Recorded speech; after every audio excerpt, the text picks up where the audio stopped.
Hello student, मैं आपके अपने YouTube channel home science junction पर आपका स्वागत करती हूँ। मैं आपको कराऊंगी आज बिहार पीजीटी होम साइंस के लिए कुछ इंपॉर्टेंट एमसीक्यू क्वेश्चंस जो कि आपके बिहार एस्टेट के लिए भी काफी हेल्पफुल रहेंगे। तो हम आज का सेशन स्टार्ट करते हैं। हमारा फर्स्ट क्वेश्चन में पूछा हुआ है आपसे, रेशम अथवा रेयन से निर्मित झीना वस्त्र, यानी कि रेशम अथवा रेयन से निर्मित एकदम पतला जो झीना यानी कि पारदर्शी जो वस्त्र आता है वो होता है ना, उसको क्या कहते हैं। ठीक है, ऑप्शन दी हूँ हमारे, रेशम, सिफोन, कैमलेट या चिनोन। तो इसमें राइट आंसर क्या हो जाएगा? इसमें राइट आंसर हो जाएगा इसमें हमारा सिफोन। क्या हो जाएगा? सिफोन। यानी कि रेशम अथवा रियोन से निर्मित झीना वस्त्र क्या कहलाता है? सिफोन कहलाता है। सिफोन आपने देखा होगा एकदम पतला सा वस्त्र होता है जो कि बॉडी में थोड़ा चुभता भी है और कहते हैं एक अपारदर्शी होता है जिसमें आसानी से आर पार देखा जा सके। तो ये कैसा वस्त्र होता है? एकदम झीना सा पतला सा वस्त्र होता है। और रेशम को क्या कहा जाता है? रेशम को वस्त्रों की रानी कहा जाता है। क्या कहा जाता है? वस्त्रों की रानी किसको कहा जाता है? रेशम को। और वस्त्रों का राजा कौन होता है? कपास। ठीक है, क्लियर है आपको ये क्वेश्चन? हमारा नेक्स्ट क्वेश्चन है आज का।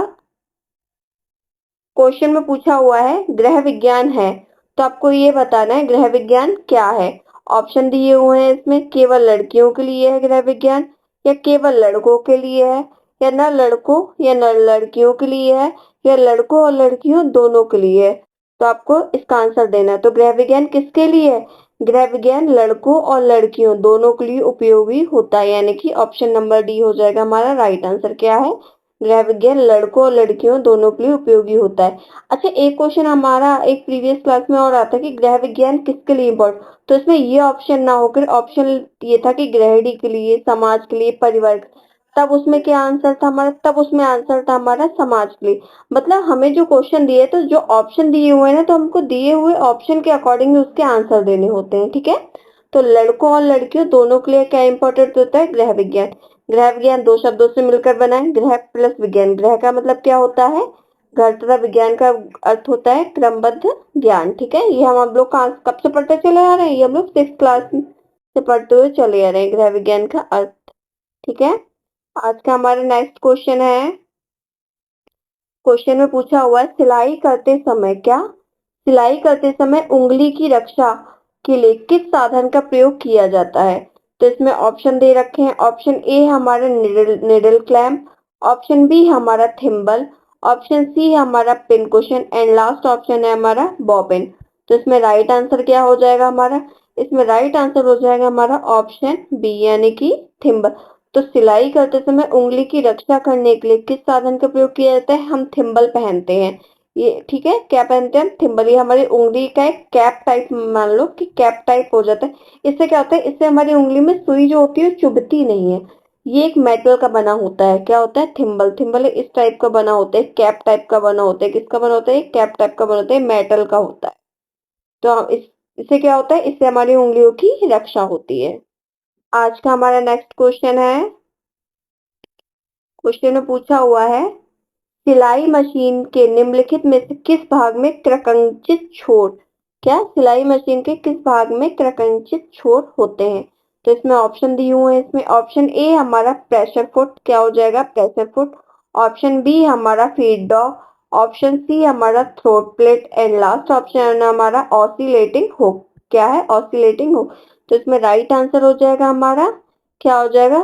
Feed dog. ऑप्शन बी हमारा राइट आंसर हो जाएगा। यानी कि सिलाई करते समय भाग के क्रकंचित छोर को क्या कहा जाता है? Feed dog. इसमें कैसी संरचना होती है? इसमें दांतों जैसी संरचना होती है। निडल प्लेट के ठीक नीचे लगा रहता है और ये वस्त्रों को आगे बढ़ाने का ये देखो, आपको निडल प्लेट होती है उसके पास लगा होता है। ये कैसा होता है? ऐसे करके दांते की तरह लगा होता है, दांते जैसी इसकी संरचना होती है। ठीक है, इसमें क्या होता है? इसमें बीच से सुई ऊपर नीचे जाती है, इसमें नीचे कपड़ा फंसाया जाता है। ठीक है, जिससे क्या होता है? ये वस्त्र को आगे की तरफ बढ़ाता है। ठीक है, तो फीड डॉग हमारा राइट आंसर हो जाएगा। नेक्स्ट क्वेश्चन है हमारा आज का। क्वेश्चन में पूछा हुआ है, बड़े बड़े फूल और पत्तियों वाले नमूनों से बनी ढाका की साड़ियां कहलाती हैं। तो बड़े बड़े फूल और पत्तियों वाले नमूनों से बनी ढाका की साड़ियां क्या कहलाती हैं? इसमें ऑप्शन दिए हुए हैं हमारे। ऑप्शन ए हमारा फुलवार, ऑप्शन बी है हमारा जता एंड ऑप्शन सी हमारा तोड़ेदार एंड लास्ट ऑप्शन है हमारा पन्ना हजारे। तो इसमें राइट आंसर हो जाएगा हमारा तोड़ेदार। क्या हो जाएगा? ऑप्शन सी तोड़ेदार। यानी कि बड़े बड़े फूल और पत्तियों वाले नमूने से बनी ढाका की साड़ियां क्या कहलाती हैं? तोड़ेदार कहलाती है। ये मोस्ट इंपॉर्टेंट क्वेश्चन है। ठीक है, बड़े बड़े फूल और पत्तियों वाले नमूने यानी कि पैटर्न से बनी हुई ढाका की साड़ियां क्या कहलाती हैं? तोड़ेदार। ठीक है, इसको आप लोग याद कर लीजिएगा। नेक्स्ट क्वेश्चन है हमारा, क्वेश्चन ने पूछा हुआ है, ये भी मोस्ट इंपोर्टेंट क्वेश्चन है। उत्तर प्रदेश में हाई स्कूल की परीक्षा में बालिकाओं के लिए गृह विज्ञान अनिवार्य विषय किस वर्ष में बना? तो इसमें ऑप्शन दिए हुए हैं। ऑप्शन ए हमारा 1945, ऑप्शन बी हमारा 1955, ऑप्शन सी हमारा 1960 एंड लास्ट ऑप्शन हमारा 1965। तो इसमें राइट आंसर क्या हो जाएगा हमारा? इसमें राइट आंसर हो जाएगा हमारा ऑप्शन सी यानी कि 1960। तो उत्तर प्रदेश में हाई स्कूल की परीक्षा यानी कि 10th की परीक्षा में बालिकाओं के लिए गृह विज्ञान अनिवार्य विषय कब बना? किस वर्ष में बना? सन 1960 में बना, यानी कि सन 1960 में हाई स्कूल के अनिवार्य विषय के रूप में रखा गया होम साइंस को यानी कि गृह विज्ञान को। नेक्स्ट क्वेश्चन है हमारा आज का। क्वेश्चन में पूछा हुआ है कि गृह व्यवस्था की प्रक्रिया है। क्या है? गृह व्यवस्था की प्रक्रिया है। ऑप्शन दिए हुए हैं इसमें। ऑप्शन ए है भाषण, ऑप्शन बी है आयोजन, थर्ड ऑप्शन है हमारा सीखना एंड लास्ट ऑप्शन है हमारा उपरोक्त सभी। तो इसमें राइट आंसर क्या हो जाएगा हमारा? इसमें राइट आंसर हो जाएगा हमारा ऑप्शन बी यानी कि आयोजन। तो गृह व्यवस्था की प्रक्रिया क्या है? आयोजन है यानी कि प्लानिंग। आयोजन जो होता है, आयोजन व्यवस्था प्रक्रिया का प्रथम चरण है। क्या है आयोजन? आयोजन गृह व्यवस्था प्रक्रिया का प्रथम चरण है। कौन सा है? प्रथम चरण होता है। इसके अंतर्गत पारिवारिक क्रियाओं, साधनों तथा परिवार की बदलती हुई मांगों से है। ठीक है, आयोजन एक वैज्ञानिक पद्धति होती है यानी कि प्लानिंग क्या होता है? वैज्ञानिक पद्धति होती है। क्या होती है? वैज्ञानिक पद्धति होती है। ठीक है, क्लियर है आपको क्या होता है प्लानिंग? वैज्ञानिक पद्धति होती है। नेक्स्ट क्वेश्चन है आज का हमारा। क्वेश्चन में पूछा हुआ है परिवार कल्याण के लिए गृहिणी में क्या होना आवश्यक है? तो इसमें ऑप्शन दिए हुए हैं। ऑप्शन ए है सुंदरता, ऑप्शन बी है मितव्ययता, ऑप्शन सी है सूझबूझ एंड ऑप्शन डी है हमारा नम्रता। तो इसमें राइट आंसर क्या हो जाएगा? तो परिवार कल्याण के लिए गृहिणी को बहुत ज्यादा सुंदर होने की जरूरत नहीं है। सुंदरता से इसका कोई लेन देन नहीं होता है, ना कि मितव्ययता से होता है, ना ही नम्रता से होता है। किससे मतलब होता है इसमें? तो राइट आंसर हो जाएगा मतलब ऑप्शन सी यानी कि सूझबूझ। तो परिवार कल्याण के लिए गृहिणी को कैसी होनी चाहिए? सूझबूझ वाली होनी चाहिए। ठीक है, कैसा होना चाहिए? सूझबूझ वाली होनी चाहिए। परिवार की सुख समृद्धि तथा उसके चहुमुखी विकास के लिए गृह व्यवस्था का ज्ञान गृहिणी के लिए बहुत ही ज्यादा महत्वपूर्ण होता है। एक कुशल तथा आदर्श गृहिणी कौन? एक कुशल तथा आदर्श गृहिणी गृह को सुव्यवस्थित बना सकती है यानी कि सूझबूझ वाली गृहिणी। ठीक है, तो प्रत्येक गृहिणी का कैसा होना आवश्यक है? साक्षर होना आवश्यक है, सूझबूझ वाला होना आवश्यक है और सीमित व्यय द्वारा अधिक से अधिक कार्य संपन्न कर लेने का गुण भी मितव्ययता कहलाता है। इसमें मितव्ययता दिया है ना, तो मितव्ययता का क्या अर्थ होता है? यानी कि सीमित व्यय, मतलब एक लिमिटेड खर्च करके अधिक से अधिक कार्य को संपन्न कर लेना क्या कहलाता है? मितव्ययता कहलाता है। और एक चीज मैं और बता दूं, मितव्ययता का मतलब कंजूसी बिल्कुल नहीं होता है। क्या है? मितव्ययता का मतलब कंजूसी बिल्कुल नहीं होता है, बल्कि क्या होता है? सीमित आय यानी कि लिमिटेड खर्चे में अपना अधिक से अधिक कार्य संपन्न करना क्या कहलाता है? मितव्ययता कहलाता है। और परिवार कल्याण के लिए गृहिणी को कैसी होनी चाहिए? सूझबूझ वाली होनी चाहिए। नेक्स्ट क्वेश्चन है आज का हमारा। क्वेश्चन में पूछा हुआ है कमरे के अच्छे संवातन के लिए क्या आवश्यक है? ऑप्शन दिए हुए हैं। ऑप्शन ए हमारा एक खिड़की तथा एक दरवाजा, ऑप्शन बी हमारा एक खिड़की एक रोशनदानी व एक दरवाजा एंड थर्ड ऑप्शन है हमारा पारगामी संवातन व्यवस्था एंड लास्ट ऑप्शन है हमारा कूलर की व्यवस्था। तो इसमें राइट आंसर क्या हो जाएगा? तो इसमें राइट आंसर हो जाएगा हमारा ऑप्शन बी। क्या हो जाएगा? ऑप्शन बी यानी कि कमरे के अच्छे संवातन के लिए एक खिड़की, एक रोशनदान व एक दरवाजा होना चाहिए। ठीक है, इससे क्या होता है? इससे कमरे में वायु का आवागमन एवं संवातन का पूर्ण रूप से बना रहता है। तो आवागमन क्या होता है? जो मतलब शुद्ध वायु होती है ना हमारी, तो शुद्ध वायु कैसी होती है हमारी? शुद्ध वायु हमारी भारी होती है और अशुद्ध वायु हल्की होती है। तो क्या होता है कि दरवाजे और खिड़की से हमारी शुद्ध वायु आ सके। और रोशनदान जो होते हैं ना, आप लोगों ने देखा जो वेंटिलेटर लगे होते हैं रोशनदान, वो कैसे लगते हैं, ऊपर लगे होते हैं। तो अशुद्ध वायु हल्की होती है, तो अशुद्ध वायु ऊपर उठ के हमारे रोशनदानों से निकल सके। तो ये किसके लिए लगाया जाता है? जिससे हमारी अशुद्ध वायु बाहर निकल सके और उसकी जगह पे शुद्ध वायु स्थान ग्रहण कर सके। ठीक है, तो क्या होना चाहिए? एक खिड़की, एक रोशनदान व एक दरवाजा होना चाहिए, जिससे हमारे रूम का वेंटिलेशन बना रहे, यानी कि अच्छा संवातन बना रहे। ठीक है, क्लियर है आपको ये क्वेश्चन? आज का हमारा नेक्स्ट क्वेश्चन है। क्वेश्चन में पूछा हुआ है कि बैठक के, यानी कि बैठक और पढ़ने के कमरे में कितने वाट का बल्ब लगाना चाहिए। ठीक है, यानी कि पढ़ाई करते समय आपको कितने वाट का बल्ब लगाना चाहिए। ऑप्शन दिए हुए हैं हमारे। ऑप्शन ए है हमारा 40 वाट, ऑप्शन बी हमारा 60 वाट, ऑप्शन सी हमारा 100 वाट एंड लास्ट ऑप्शन है हमारा 150 वाट। तो पढ़ाई करते समय या बैठक में हमको कितना वाट का बल्ब लगाना चाहिए? 100 वाट का। कितने वाट का? 100 वाट का। तो ऑप्शन सी हमारा राइट आंसर हो जाएगा। अगर हम डिम लाइट में पढ़ाई करते हैं तो इससे हमारी आंखों में जोर पड़ेगा और हमारी आंखें जल्दी क्या हो जाएंगी? कमजोर हो सकती हैं। ठीक है, आज का हमारा नेक्स्ट क्वेश्चन है। क्वेश्चन में पूछा हुआ है, जन्म के पश्चात यानी कि जन्म के बाद नवजात शिशु का प्रथम सप्ताह में वजन कम हो जाता है, क्योंकि जन्म के समय शिशु का प्रथम सप्ताह में वजन कम हो जाता है। तो आपको उसका रीजन बताना है कि उसका रीजन क्या है कि जिससे शिशु का वजन कम हो जाता है। ऑप्शन दिए हुए हैं। ऑप्शन ए हमारा उसे पर्याप्त भोजन नहीं मिलता, वह बाह्य वातावरण में सामंजस्य बैठाता है। थर्ड ऑप्शन है हमारा वह ज्यादा समय सोता है, या लास्ट ऑप्शन है हमारा उसके स्वास्थ्य की देखभाल पर्याप्त हो जाती है। तो इसमें राइट आंसर क्या हो जाएगा हमारा?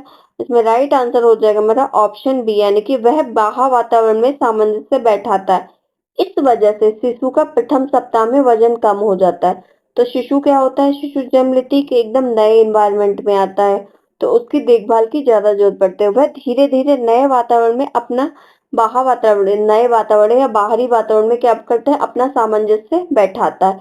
इस वजह से उसका प्रथम सप्ताह में वजन कम हो जाता है। अगर वह बाह्य वातावरण से सामंजस्य नहीं बैठा पाता है तो उसकी मृत्यु हो जाती है ऐसे शिशु की। ठीक है, आज का हमारा नेक्स्ट क्वेश्चन है।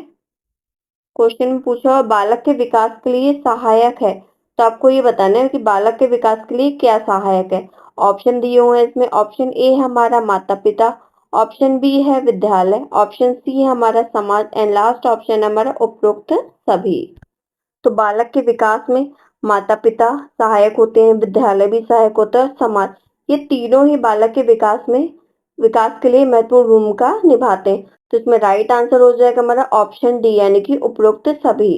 ठीक है, तो इसमें क्या हो जाएगा हमारा राइट आंसर? ऑप्शन डी, यानी कि उपरोक्त। तो बालक के विकास को अनेक कारक प्रभावित करते हैं। इनमें से कुछ कारक स्वतंत्र रूप से बालक के शारीरिक विकास को प्रभावित करते हैं, तथा कुछ कारकों की पारस्परिक अंतःक्रिया बालकों के शारीरिक विकास को प्रभावित करती है, जैसे वंशानुक्रम, हेरिडिटी, वातावरण हो गया, आसपास का वातावरण कैसा है, रोग एवं घर का माहौल कैसा है, तो उसका भी बच्चे के शारीरिक विकास पर या मेंटली विकास पर कैसा प्रभाव बहुत ज्यादा पड़ता है। तो बालक के विकास के लिए माता पिता, विद्यालय, समाज सभी सहायक अंग होते हैं। नेक्स्ट क्वेश्चन है आज का हमारा। क्वेश्चन में पूछा हुआ है कि यह एक प्रक्रिया है, क्या यह एक प्रक्रिया है जो नवजात बच्चे को संस्कृति में ढाला जाता है, जिससे वह समाज में स्वीकृत किया जाता है। ऑप्शन दिए हुए हैं हमारे। ऑप्शन ए हमारा समाजीकरण, ऑप्शन बी है विकास, थर्ड ऑप्शन हमारा परिपक्वता एंड लास्ट ऑप्शन हमारा अन्योन्य क्रिया। तो इसमें राइट आंसर क्या हो जाएगा हमारा? इसमें राइट आंसर हो जाएगा हमारा ऑप्शन ए, यानी कि समाजीकरण। समाजीकरण वह प्रक्रिया है जिसमें नवजात बच्चे को संस्कृति में ढाला जाता है, जिससे वह समाज में स्वीकृत किया जा सके। की पॉइंट दिख रहा है, संस्कृति में ढाला जाता है। तो संस्कृति हमारी किससे बनी होती है? संस्कृति हमारी समाज से बनी होती है। अगर वह अपने ही समाज की संस्कृति को फॉलो करेगा तभी तो समाज में स्वीकृत किया जाएगा। अगर वह अपने समाज की संस्कृति को फॉलो नहीं करेगा तो समाज ऐसे लोगों को स्वीकार नहीं करेगा। नेक्स्ट क्वेश्चन है आज का हमारा। क्वेश्चन में पूछा हुआ है, ये इंपॉर्टेंट क्वेश्चन है, एनुरेसिस व्यवहार में कौन सी समस्या होती है। क्या पूछा है क्वेश्चन में? एनुरेसिस व्यवहार में कौन सी समस्या होती है। तो इसमें ऑप्शन दिए हुए हैं। ऑप्शन ए है नींद में चलना, ऑप्शन बी है चोरी करना, थर्ड ऑप्शन है हमारा अंगूठा चूसना एंड लास्ट ऑप्शन है हमारा बिस्तर गीला करना। तो इसमें राइट आंसर क्या हो जाएगा हमारा, इसमें राइट आंसर हो जाएगा हमारा ऑप्शन डी यानी कि बिस्तर गीला करना। तो एनोलिसिस किसकी बीमारी होती है, कौन सी समस्या होती है, एनोलिसिस बिस्तर गीला करने से संबंधित होती है। किससे, एनोलिसिस बिस्तर गीला करने से संबंधित होती है, समस्या होती है। तो आपको याद रखना है एनोलिसिस व्यवहार किससे होता है, बिस्तर गीला करने से संबंधित होता है। आज का हमारा अगला क्वेश्चन है, क्वेश्चन में पूछा हुआ है बच्चों में कल्पनात्मक खेलों का विकास कब होता है। ऑप्शन दिए हुए हैं इसमें, ऑप्शन ए हमारा 2 वर्ष में, ऑप्शन बी है 6 वर्ष में, ऑप्शन सी है 4 वर्ष में एंड लास्ट ऑप्शन है 1 वर्ष में। तो इसमें राइट आंसर हो जाएगा हमारा ऑप्शन बी यानी कि 6 वर्ष में। तो बच्चों में कल्पनात्मक खेलों का विकास किस उम्र में होता है, 6 वर्ष में। कहीं कहीं आपको 5 से 6 वर्ष भी दिख जाएगा, क्या दिख जाएगा, 5 से 6 वर्ष। यानी कि बच्चा क्या करता है, बच्चा ओवर थिंकिंग करने लगता है यानी कि कल्पना करने लगता है, कल्पनात्मक खेल खेलने लगता है। वह क्या करता है, कल्पना में मतलब वो सोचने विचारने जा लगते हैं, उस तरीके के खेल खेल लगते हैं। जैसे आप लोग बच्चे क्या गेम खेलते हैं, डॉक्टर डॉक्टर गेम खेलते हैं, चोर पुलिस गेम खेलते हैं, घर घर गेम खेलते हैं। तो ये कौन से खेल होते हैं, ये होते हैं कल्पनात्मक खेल। ठीक है। और बच्चे क्या करते हैं, टीचर टीचर गेम भी खेलते हैं। कोई एक टीचर बन जाएगा, उनके स्टूडेंट हो जाएंगे, कोई मम्मी बन जाएगा, बच्चे बना लेगा उनके। ठीक है। तो क्या होता है, ये सारे कल्पनात्मक खेल होगा और ये सारे खेल आप सबने खेले होंगे। अब आप लोग कमेंट बॉक्स में ये बताना कि आप लोगों ने कौन कौन से वाले कल्पनात्मक खेल खेले हैं, टीचर टीचर खेला है, घर घर खेला है, या कौन सा गेम आप लोगों ने खेला है। नेक्स्ट क्वेश्चन है आज का हमारा,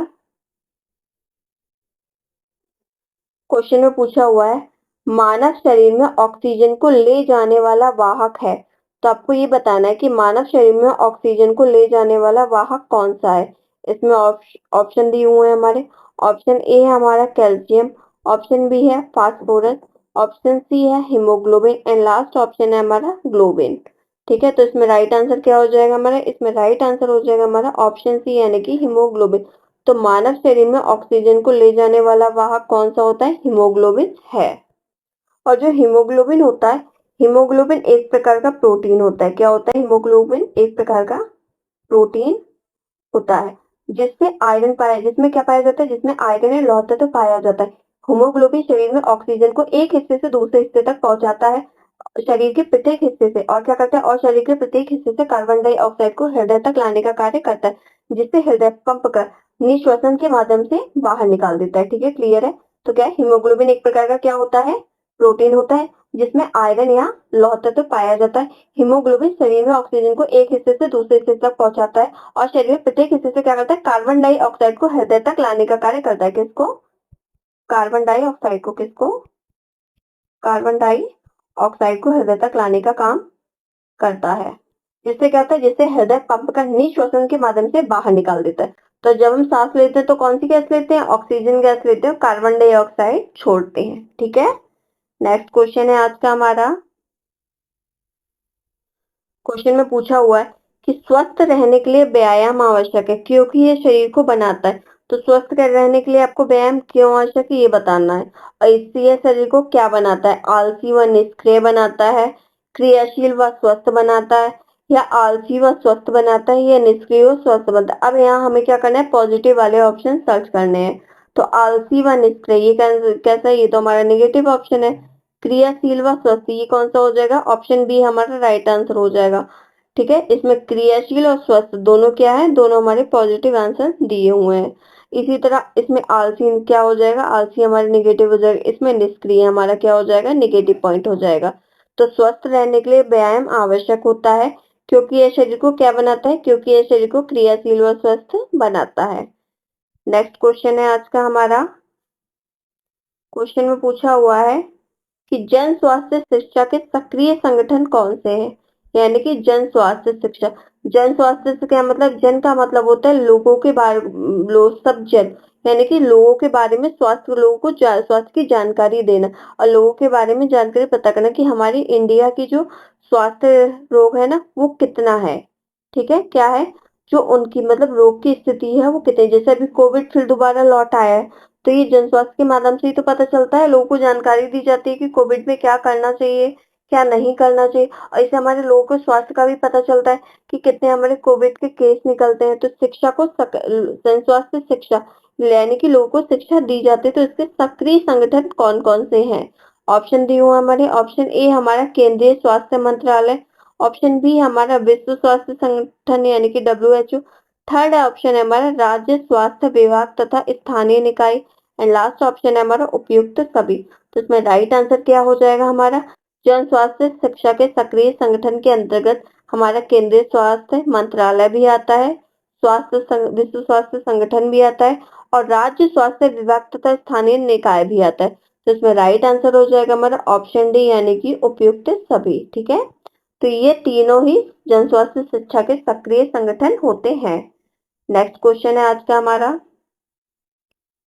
क्वेश्चन में पूछा हुआ है कि तंत्रिका तंत्र के भाग हैं, तो आपको ये बताना है तंत्रिका तंत्र के भाग कौन कौन से हैं। इसमें ऑप्शन दिए हुए हैं। ऑप्शन ए हमारा केंद्रीय तंत्रिका तंत्र, ऑप्शन बी हमारा परिधीय तंत्रिका तंत्र, ऑप्शन सी हमारा स्वायत्त तंत्रिका तंत्र, एंड लास्ट ऑप्शन है हमारा ये तीनों। तो तंत्रिका तंत्र के भाग में केंद्रीय तंत्रिका तंत्र भी आता है, परिधीय तंत्रिका तंत्र भी आता है एंड स्वास्थ्य तंत्रिका तंत्र भी आता है। इस हिसाब से हमारा ऑप्शन डी राइट आंसर हो जाएगा, यानी कि ये तीनों किस में आते हैं? ये तीनों ही तंत्रिका तंत्र के भाग होते हैं।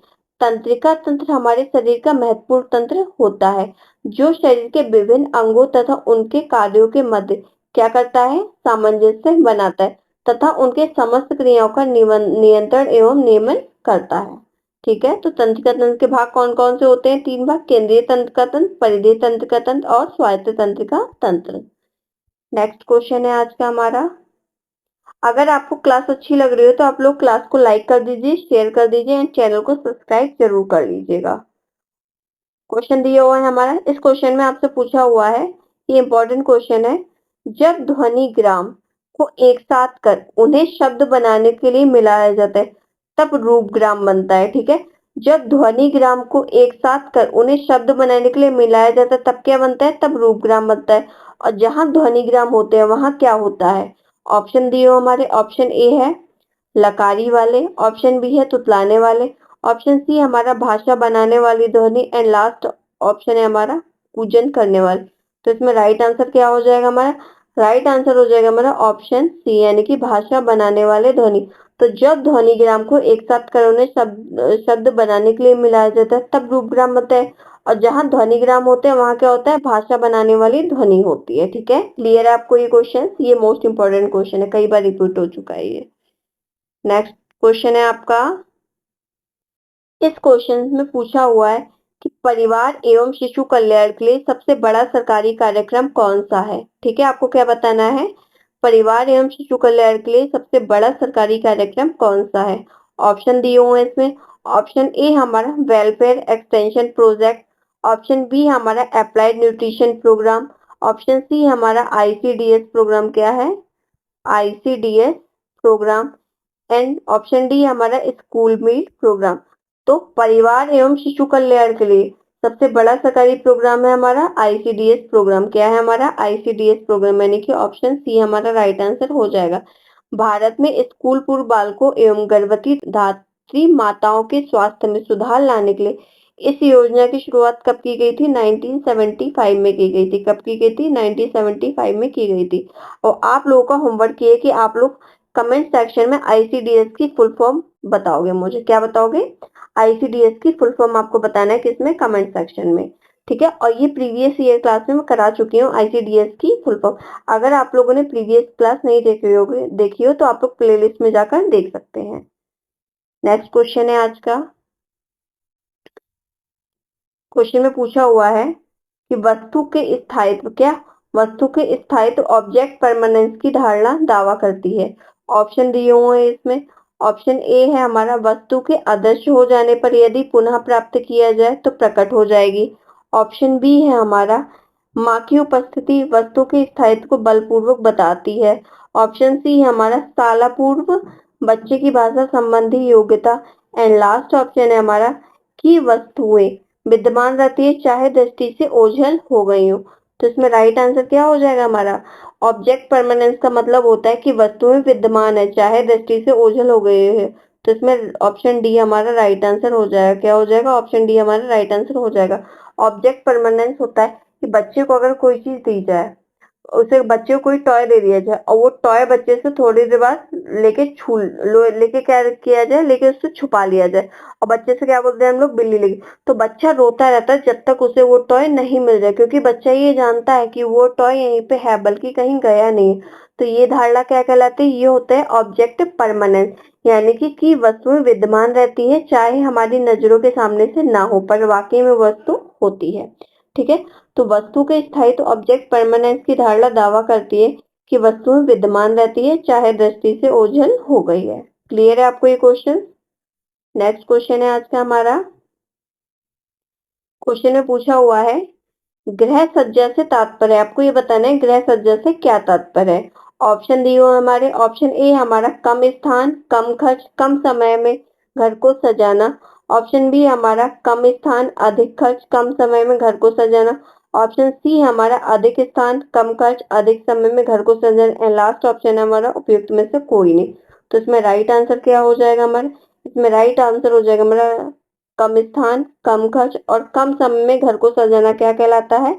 गृह सज्जा कहलाता है। तो राइट ऑप्शन क्या हो जाएगा हमारा? ऑप्शन ए, यानी कि कम समय, कम खर्च और कम समय में घर को सजाना ही गृह सज्जा कहलाता है। गृह सज्जा के लिए कीमती तथा अधिक संख्या में वस्तुओं की आवश्यकता नहीं होती, बल्कि जो भी हमारे घर में उपलब्ध वस्तु है ना, उसको ही उत्तम व्यवस्था, यानी कि सही तरीके से उसको व्यवस्थित ढंग से रखना और कलात्मकता की आवश्यकता होती है, यानी कि उसको सही ढंग से रखा जाए, वही क्या होती है? वही हमारी गृह सज्जा होती है। ना कि ये कि आप लोग महंगा महंगे पोस्टर और पेंटिंग तो ले आओ, महंगे महंगे सामान ले आओ अपने घर को लेकिन उसको आपने व्यवस्थित ढंग से रखा ही नहीं, तो वो कोई गृह सज्जा नहीं होगी। गृह सज्जा क्या होती है? जितना घर में सामान उपलब्ध है उसी सामान को उपलब्ध ढंग से रखना क्या कहलाता है? गृह सज्जा कहलाता है। नेक्स्ट क्वेश्चन है आज का हमारा। क्वेश्चन में पूछा हुआ है आपसे कि दो या दो से अधिक व्यक्ति के बीच, क्या पूछा है? दो या दो से अधिक व्यक्ति के बीच विचारों, अनुभूति और ज्ञान का आदान प्रदान क्या कहलाता है? इसमें ऑप्शन दिए हुए हैं हमारे। ऑप्शन ए है हमारा जनसंचार, ऑप्शन बी है समझदारी, थर्ड ऑप्शन है हमारा साझेदारी एंड लास्ट ऑप्शन है हमारा संचार। तो जब दो या दो से अधिक व्यक्तियों के बीच विचार, अनुभूति और ज्ञान का आदान प्रदान होता है ना, तो ये क्या कहलाता है? तो ये संचार कहलाता है, यानी कि ऑप्शन डी हमारा राइट आंसर हो जाएगा। क्या कहलाता है? ये संचार कहलाता है। नेक्स्ट क्वेश्चन है आज का हमारा। क्वेश्चन में पूछा हुआ है, धागे के सैलवेज के समकक्ष रखे जाते हैं उन्हें क्या कहते हैं? ऑप्शन दिए हुए हैं हमारे, ताना, बाना, कता या उत्सूत्र। क्या? ताना, बाना, कता या उत्सूत्र। तो धागे जो सैलवेज हमारी कैसे होती है? सैलवेज सैलवेज हमारे कपड़े की सीध में होती है ना, जिसपे कभी आपने देखा होगा सैलवेज में कपड़ा, नया कपड़ा तो उस पर कुछ प्रिंट भी होता है, हल्का सा आपको दिख जाएगा कुछ लिखा हुआ। ठीक है, तो धागे के सैलवेज के समकक्ष रखे जाते हैं उन्हें क्या कहा जाता है? ऐसे सीधे जो रखे जाएंगे सैलवेज समकक्ष तो ऐसे ही होंगे, तो ये क्या कहलाता है? ये हमारा कहलाएगा ताना। क्या कहलाएगा हमारा? ताना। और ये क्या होता है? ये होता है हमारा बाना। क्या होता है? बाना। ठीक है, तो जो ऐसे होता है हमारा, ये होता है हमारा ताना, ये होता है हमारा बाना। ये क्या होता है हमारा? ताना, ये होता है हमारा बाना। तो ये चीज आप लोग ध्यान रखना। ताने बाने में मोस्टली लोग कंफ्यूज होते हैं कि ताने कौन सा होता है, बाना। तो जो सीधा होता है क्या होता है? ताना। और जो बाना कैसा होता है? बाना ऐसे होता है, हॉरिजेंटल उसमें होता है। ठीक है, क्या होता है? ये बाना कहलाता है। तो धागे जो सैलवेज के समकक्ष में रखे जाते हैं वो क्या होते हैं? ताना कहलाता है। सैलवेज भी हमारी सीधे होती है और ताना भी सीधा होता है। नेक्स्ट क्वेश्चन है आज का हमारा। क्वेश्चन में पूछा, आइसक्रीम में आमतौर पर मिलाया जाने वाला अपमिश्रक कौन सा है? यानी कि सीधा क्वेश्चन आपसे पूछा हुआ है कि आइसक्रीम में किसकी मिलावट की जाती है। ऑप्शन दिए हुए इसमें, ऑप्शन ए है आर्जिमन ऑयल, ऑप्शन बी है मसले हुए आलू, थर्ड ऑप्शन हमारा castor oil and last option हमारा मेटेलिन येलो। तो इसमें राइट आंसर क्या हो जाएगा हमारा? इसमें राइट आंसर हो जाएगा हमारा ऑप्शन बी, यानी कि मसले हुए आलू। तो आइसक्रीम में किसकी मिलावट की जाती है? मसले हुए आलू की मिलावट की जाती है। तो अब आप लोग आइसक्रीम सोच समझ के खाइएगा। नेक्स्ट क्वेश्चन है आज का। क्वेश्चन में पूछा हुआ है कि गेहूं के आटे में सामान्यतः मिलाए जाने वाले अपमिश्रक का नाम क्या है? तो आपको ये बताना है कि गेहूं के आटे में किसकी मिलावट की जाती है। ऑप्शन ए है हमारा मुल्तानी मिट्टी, ऑप्शन बी है हमारा ब्रांड डस्ट, ऑप्शन सी है हमारा यूरिया एंड लास्ट ऑप्शन है हमारा चिकोरी। ठीक है, तो इसमें राइट आंसर क्या हो जाएगा हमारा, इसमें राइट आंसर हो जाएगा हमारा ऑप्शन बी यानी कि ब्रांड डस्ट। ठीक है, क्या हो जाएगा हमारा ब्रांड। तो गेहूं के आटे में किसकी मिलावट की जाती है, ब्रांड डस्ट की मिलावट की जाती है। ब्रांड डस्ट जानते हो आप लोग, कहते हैं जो भूसी होती है ना, जिसको हम भूसी चोकर भी कहते हैं, तो उसकी जो डस्ट होती है ना उसको मिलाया जाता है। और चिकोरी के बीच कॉफी में मिलाया जाता है, किसमें, कॉफी में मिला दिया जाता है, किसके, चिकोरी के बीज। नेक्स्ट क्वेश्चन है आज का हमारा। क्वेश्चन में पूछा हुआ है कि रोग की अवस्था में आहार व्यवस्था का मुख्य उद्देश्य नहीं है। जहां नहीं दिया वहां आपको ज्यादा ध्यान देना है। क्या पूछा गया, रोग की अवस्था में आहार व्यवस्था का मुख्य उद्देश्य क्या नहीं है। तो इसमें ऑप्शन दिए हुए हैं हमारे। ऑप्शन ए हमारा स्वादिष्ट भोजन बनाना, ऑप्शन सी हमारा संतुलित भोजन देना, ऑप्शन सी हमारा पोषण की कमी को दूर करना एंड लास्ट ऑप्शन है हमारा सामान्य पोषण को संतुलित करना। तो रोग की अवस्था दी गई है, ये आप ध्यान रखना। तो कह रही है रोग की अवस्था में आहार व्यवस्था, तो हम कैसा भोजन देंगे, हम संतुलित भोजन देंगे। पोषण की कमी को दूर करने के लिए सोचेंगे क्योंकि पेशेंट को दे रहे हैं, और सामान्य पोषण को संतुलित भी करेंगे। क्या नहीं करें, किस पर हम ज्यादा ध्यान नहीं देंगे, हम स्वादिष्ट भोजन पर ज्यादा ध्यान नहीं देंगे। तो ऑप्शन ए ही हमारा राइट आंसर हो जाएगा। नहीं पूछा है ना, तो क्वेश्चन में निगेटिव है, तो ऑप्शन बी में निगेटिव ही सर्च करना होगा। तो हम भोजन के स्वादिष्ट होने पर ज्यादा ध्यान नहीं देंगे, बल्कि भोजन के पौष्टिक होने पर हम ज्यादा ध्यान देंगे। तो हमारा राइट आंसर हो जाएगा हमारा ऑप्शन ए। एक रोगी के आहार व्यवस्था में भोजन की गुणवत्ता, रोग की गंभीरता और रोगी के पोषण स्तर का ध्यान रखा जाता है तथा भोजन का स्वादिष्ट होना इसका आवश्यक उद्देश्य ये नहीं समझा जाता है। ठीक है, क्लियर है आपको ये क्वेश्चन। आज का हमारा सेकंड लास्ट क्वेश्चन है। क्वेश्चन में पूछा हुआ है काली चाय से हरी चाय बेहतर होती है क्यों।